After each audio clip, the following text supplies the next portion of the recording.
A morning that seemed ordinary suddenly reveals a completely different scene. The ground is torn up, rows of crops uprooted, leaving scattered gaps as if an invisible force had swept through.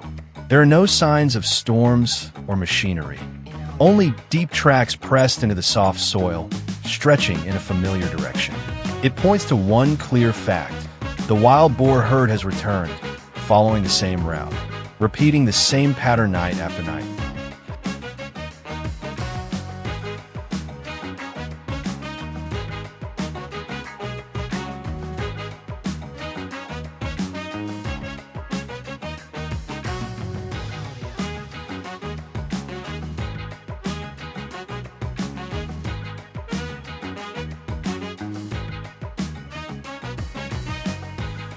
First, the damage appears scattered and easy to overlook. A corner of the field disturbed, a few plants lightly damaged. But within days, everything begins to change. The signs grow denser, the affected area expands quickly. The boars no longer move alone, but in organized groups, repeatedly returning to places where they once found food. The real concern is not just their numbers, but how fast they learn. Each approach becomes an adjustment in behavior.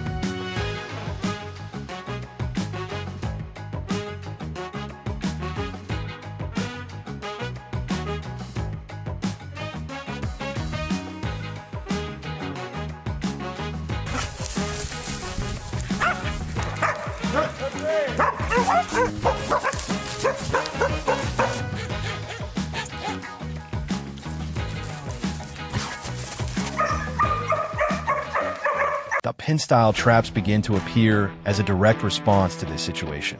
They are not placed randomly, but positioned precisely along routes the herd has used many times.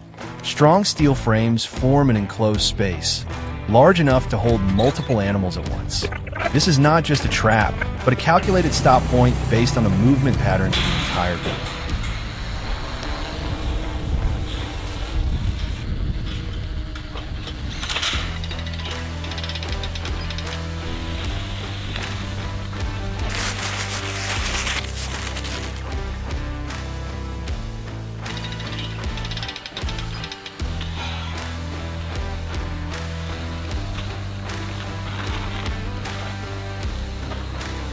Inside the trap, the one-way gate mechanism plays a critical role.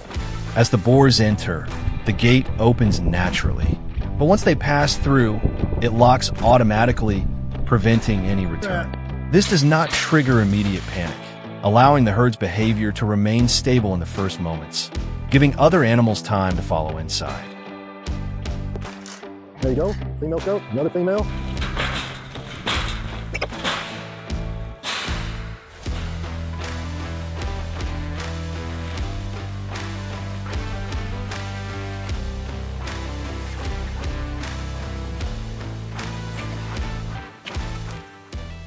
Bait is always placed deep inside, forcing the lead animal to move fully in before stopping.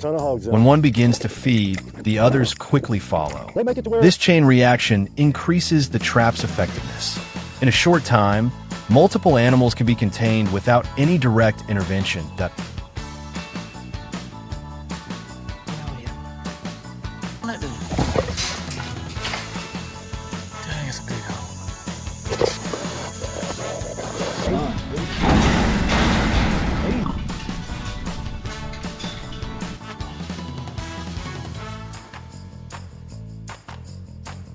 In areas with higher boar density, net traps become the next step.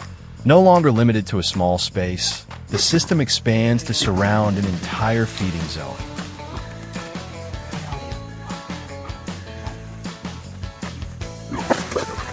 At first, the net is kept raised, allowing the herd to move in and out freely, creating a complete sense of safety.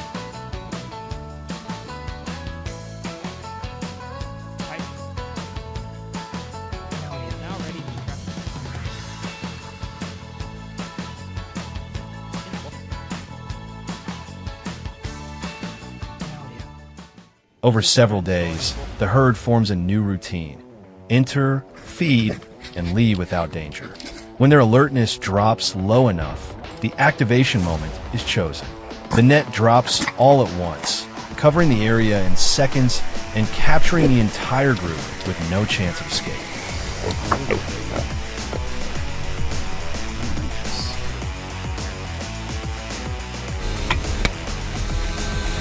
In states like Texas, some operations even use daytime helicopter observation to map movement routes before deploying traps at night.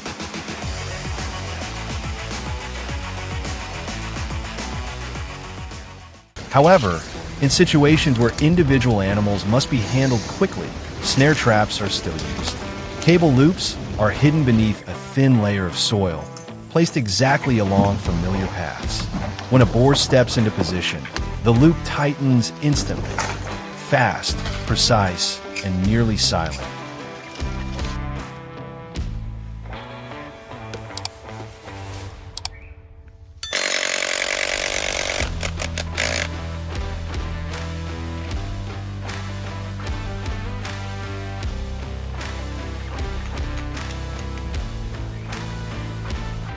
Each method has its limits, but when combined, they form a complete control system.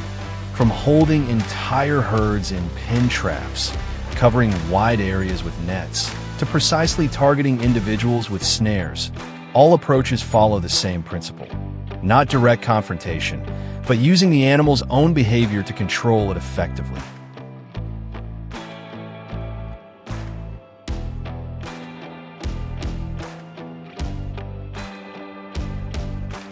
Se convierte en un lugar seguro para los marcias.